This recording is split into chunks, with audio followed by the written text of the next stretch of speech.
Oh yeah, I mean, yeah, I mean, it's really been a bad couple of months for our business. A guy named Tommy Rogers was the first, and then Dusty Rhodes. Dusty, I guess would be considered, he's a little older than me, and he came in, he was he tagged with a guy named Dick Murdoch, and they were a phenomenal team. Dusty was one of the best entertainers in our business ever. And I knew him from even before, I was in college when I met him, before I even started wrestling. So there was a long time relationship with Dusty, and then Roddy, of course, just, blew me away. We're the same age. I'm 61 years old. Roddy had beat cancer, 2 years ago. He had beat cancer, and yeah, so very shocked, and a lot of great memories. I mean, on the road. The funny thing is that we didn't have the opportunity to spend a lot of time together prior to the WWE, or as it was then, the WWF. But the program that I had with him in the WWE started with, I wrestled my old valet, Virgil, at WrestleMania 7. And Roddy was on the floor, and actually, that was the setup for he and I to then go ahead and go around the country and have matches. And one night we were in Sacramento, California, and we would do this thing where I'd get in the ring and they'd introduce him, and I'd say, look, I said, you know what, I don't really feel like breaking a sweat tonight, the $1 Million Man. I don't feel like breaking a sweat tonight, and I'm sure you don't want to be embarrassed in front of all these people, so here's $300, man. He said, go out, have a nice meal, have a bottle of wine, and let's just call it a night, And then Piper kind of looks at me, and then he turns and looks at the crowd, and I look away like, yeah, he's got a price too. And when I turn back, he hits me, and the money flies up in the air. He grabs the money then, and now we had done this in a couple other places, and he rolls out on the floor and then hands the money to all the people at ringside. And of course I'm going crazy. You're throwing my money away, and then that's how the match started. Well, in Sacramento,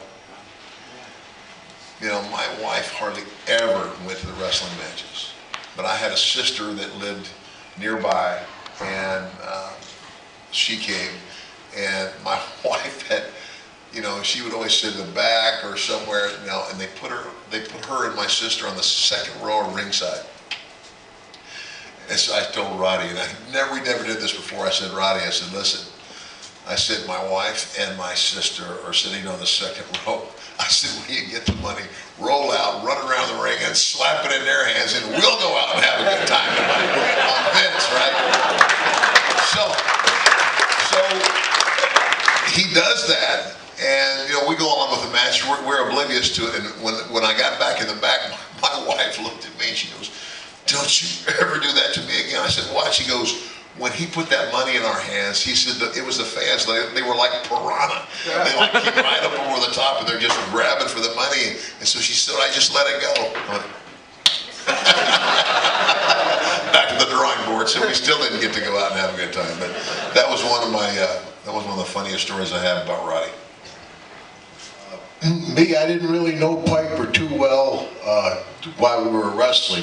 Everybody assumes that we're all really good friends, but we're in a dressing room. We have a few friends, a lot of acquaintances, and a couple of enemies. So I didn't really know Piper, but then we did the WWE show called Legend House. I don't know if anybody saw Legend House. And when we get there, they say, well, you have to have a roommate. And I'm like, well, I haven't had a roommate since college. I'm thinking maybe Hillbilly Jim.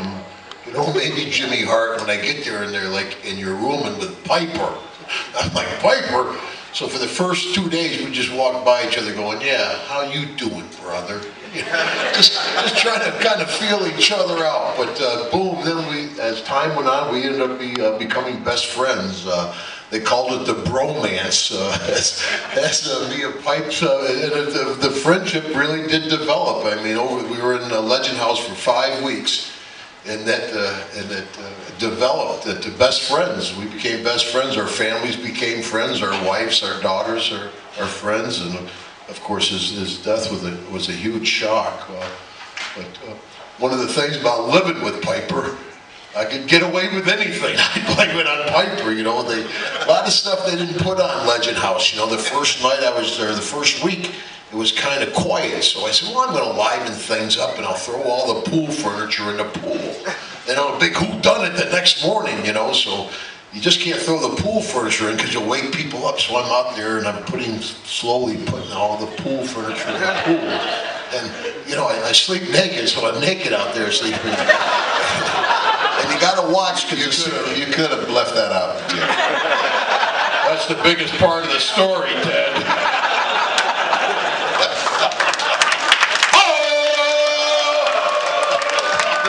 So you forget I've seen you naked. Yeah. Don't tell that story tonight, Ted. But anyway, so now I've almost got all the pool furniture, and I look, and here comes a flashlight. The night watchman is coming around the corner, the security guy. So now I got my back up against a palm tree. I'm totally there. It's like Midnight Express. My heart's pounding, you know, up my chest. And the guy goes by and he doesn't see us, so thank goodness. So the next morning I wake up and I go in the kitchen, and everybody, Pat Patterson, Jimmy Hart, and Okerlund are sitting around the table. Somebody really screwed up. Threw all the pool furniture in the pool. Is going to get thrown out of here. I'm like, well, Piper wasn't in his bed last night. That Piper. Just had so much time. Well, one of the nights we're sitting in there, and everybody else went to bed. Hillbilly Jim called us the night crawlers. Me and Piper were up late at night, and.